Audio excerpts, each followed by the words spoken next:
we're going to talk about narcissistic abuse. I think that this is a really interesting one to talk about because I feel like I've heard a lot more recently of, people being like, oh, well, he's a narcissist. Oh, well, she's a narcissist. And I feel like maybe we need to define what is a narcissist, and what does it look like for narcissistic abuse to exist. Yeah, there's narcissistic behavior, and then there's narcissistic personality disorder. And I think a lot of times in popular culture, people are speaking about narcissistic behavior. And that doesn't necessarily mean that someone is diagnosable with narcissistic personality disorder. But narcissism is characterized by a lack of empathy, by a lack of kind of care for the needs of their loved ones and the people around them, that when typically someone would have an empathic response to another's needs or hurt or pain or experience, a narcissist is cold and kind of detached from. So kind of going back to like EQ, I mean, does that kind of mean that they have a low EQ, like they struggle to empathize and feel emotion with people? Absolutely. And a lot of narcissists at the core are extremely insecure, and narcissism has become kind of integrated into their personality as a way to live detached and kind of safe from having to feel insecure or having to feel afraid. But it's very painful in relationships because, when you love someone who at even the least is having narcissistic behavior, it's like a wall that you cannot reach. And there's a wall in front of them that it's like they just cannot see how they are impacting the people and the world around them. It's very sad. Yeah, no, absolutely. How do you kind of pick up, if you are in a relationship that maybe does have this narcissistic abuse? I mean, I'm guessing that the narcissistic abuse is on the side of narcissistic behavior, not necessarily a diagnosed, narcissist disorder. But it could be either. Recognize it. Yeah. How do you kind of recognize that you are in a relationship or in a friendship or whatever with someone who is abusing you in that way? Yes. It could be, it could be either. And I think, there's a couple of like kind of landmarks of abuse that I just want to kind of put out there. I think when people think about abusive relationships, they think of the, kind of the common, husband or wife that batters their spouse, that hits them, that is violent with them. And that certainly is one form of abuse. Another form of abuse is intimidating behavior that's meant to control.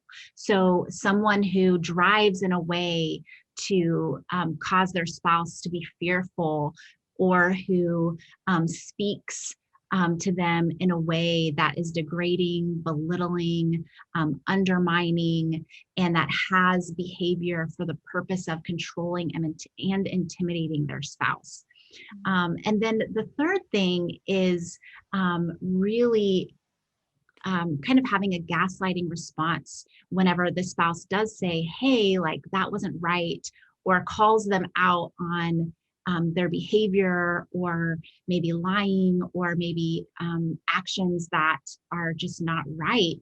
And the spouse, the narcissistic spouse, responding with, kind of invalidating their feelings and their experience. And that can be as blatant as that didn't really happen, or you're not remembering it right, or switching and bringing up a fault in their spouse. It's this characteristic of every time I try to bring a need, every time I try to bring a concern, it's ignored, it's gaslighted, or it's dismissed.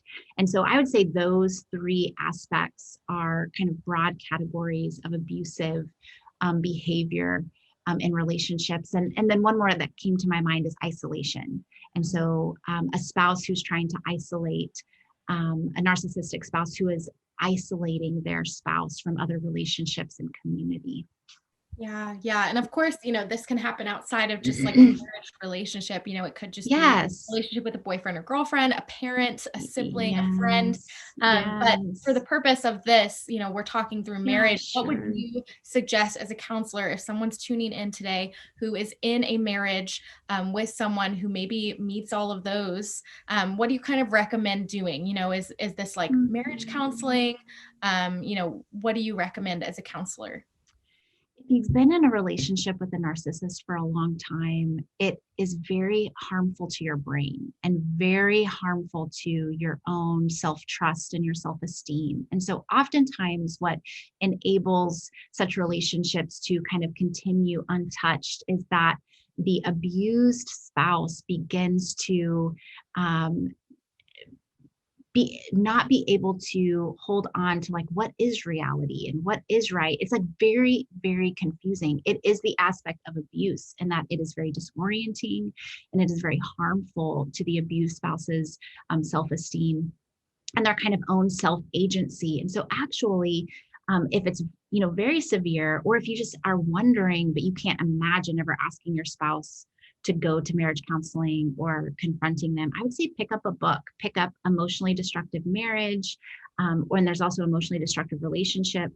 Pick up Is It Abuse? These are great books that are written for females, primarily, who are in these relationship situations, to help them just kind of shed light on the reality of what's going on and really try to assess, like, is this what is happening? And they're great tools to be able to do that. Two is break your silence and isolation, reach out to a trusted friend, someone or relative that is going to hear you.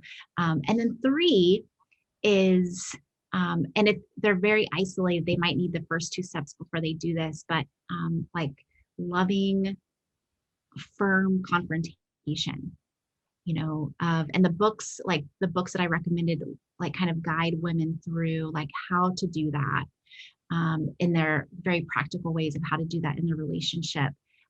But narcissistic abuse happens in a cycle of an abuser and then someone who is kind of underneath the abuser taking that. And so of being able to start to hold your frame in your needs, and this isn't okay, and I'm not going to allow you to treat me this way, to treat our kids this way, to speak this way anymore, is kind of an important step to bring healing and change to a relationship.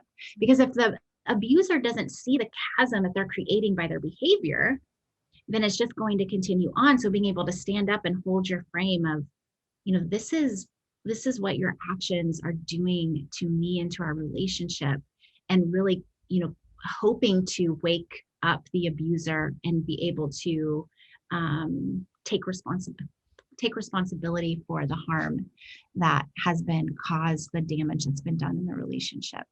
Yeah, yeah, absolutely. That's so good. And of course, this does Mhm. happen to men as well in It relationships, does. marriages. And Mhm. I just think that that is so great that you mentioned those resources, those books. Mhm. We'll definitely put those in the show notes for you guys if you are Mhm. interested in finding one of those, if something that Tish maybe said spoke to you in your story.